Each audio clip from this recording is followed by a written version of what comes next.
Kenapa? Karena hatinya terlalu besar cintanya kepada Allah. Tidak diberi dalam pengertian, sekalipun dia diusir dalam kata-kata ini, dalam istilah yang lain. Sekalipun dia diusir, dia tetap akan berdiri di pintu Allah Subhanahu wa taala, di pintunya Allah, di pintunya Tuhan yang Maha Pengasih. Sekalipun dia tidak diberi, dia tetap berdiri di situ karena rasa cintanya yang luar biasa kepada Allah Subhanahu wa taala. Itulah yang disebut dengan seorang sufi, seorang tasawuf. Ini definisi daripada tasawuf.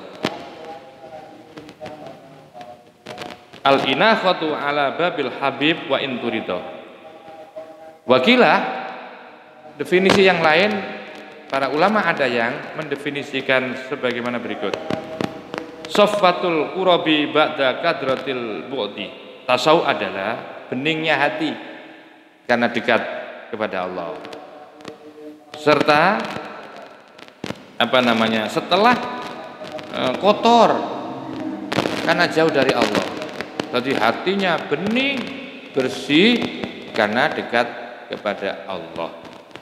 Dan sebelumnya hatinya kotor sehingga membuat hatinya itu jauh dari Allah. Jadi hati inilah yang menyebabkan orang itu, hati bening inilah yang membuat seseorang itu bisa dekat kepada Allah. Inilah tasawuf maknanya. Jadi jernihnya hati ya karena dekat kepada Allah. Jadi dekat, ingin dekat terus dengan Allah. Dan setelah sebelumnya dia itu jauh dari Allah karena apa?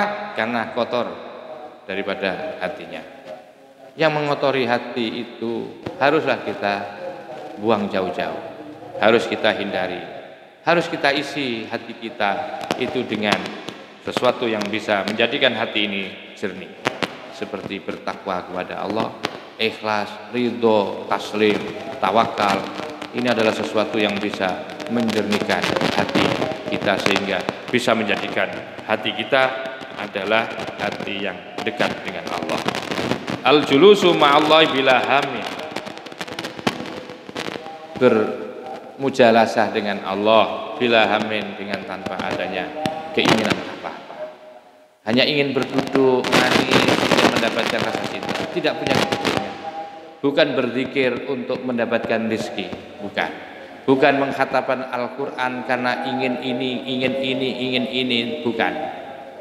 Jadi sufi adalah hanya ingin duduk asyik masuk dengan Allah, dengan sang kekasihnya, tidak ingin ini dan itu, cukup dengan berdialog, dengan bisa bertemu, itu sangat luar biasa. Ya, tidak ada yang diinginkan apa-apa ketika sudah bersama Allah, cukup sudah penghargaan bersama Allah, itu membuat dia ya bahagia yang tidak pernah fana kebahagiaannya karena selalu mujalasah bersama Allah.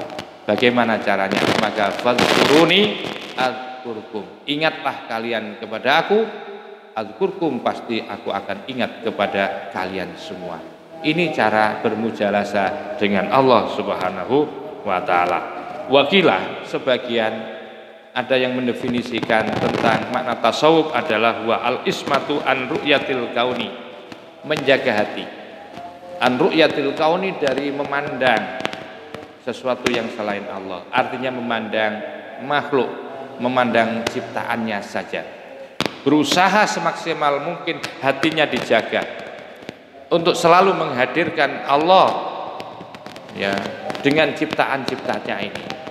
Orang-orang yang pada tahapan tasawuf ya sufi yang luar biasa ini, dia sudah tidak melihat makhluk lagi. Yang hadir ketika melihat makhluk itu, yang hadir adalah Sang Khalik. Ketika dia melihat kambing satu misal, dia tidak semata-mata melihat kambing, itu tidak, tetapi langsung melihat Sang Pencipta, memperhatikan Sang Pencipta. Melihat keindahan akan gunung, begitu juga tidak ya sekedar melihat keindahannya, tetapi yang hadir adalah Sang Khalik. Betapa hebatnya Allah bisa membuat ciptaan yang begitu indah dengan daun-daun yang hijau, dengan percikan air air terjun dari ketinggian yang begitu hebat. Kalau begitu ini penciptanya hebat, ini karyanya saja, karyanya penuh dengan kehebatan. Sehingga di dalam hidupnya pandangan apa yang dilihat di depan matanya, ya, itu adalah semua yang tampak adalah Sang Khalik.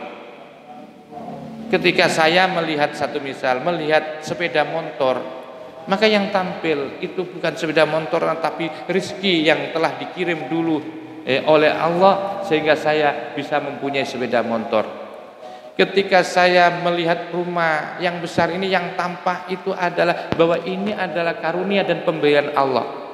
Jadi bukan semata-mata makhluknya yang terlihat, bukan ciptaannya, tetapi yang tampak, yang muncul, yang hadir di dalam hatinya itu adalah siapa? Al-Khaliq. Itulah tasawuf maknanya tadi, al-ismatu an ru'yatil kauni. Terjaga hatinya ya dari melihat sesuatu yang selain Allah. Jadi ketika melihat sesuatu atau yang disebut dengan makhluk, yang muncul, yang tampil, yang tampak itu adalah Sang Khaliq. Itulah tasawuf. Mudah-mudahan apa yang saya sampaikan terkait dengan definisi tasawuf ini bisa nanti kita bisa mengintisarikan. Artinya silakan Anda sendiri yang menyimpulkan tentang definisi tasawuf itu menurut versi-versi yang sudah saya sampaikan sesuai dengan kitab yang saya baca. Mudah-mudahan menjadi ilmu yang manfaat, dan saya akhiri ihdinas siratal mustaqim wallahul muwaffiq ila aqwamit thoriq. Wassalamualaikum warahmatullahi wabarakatuh.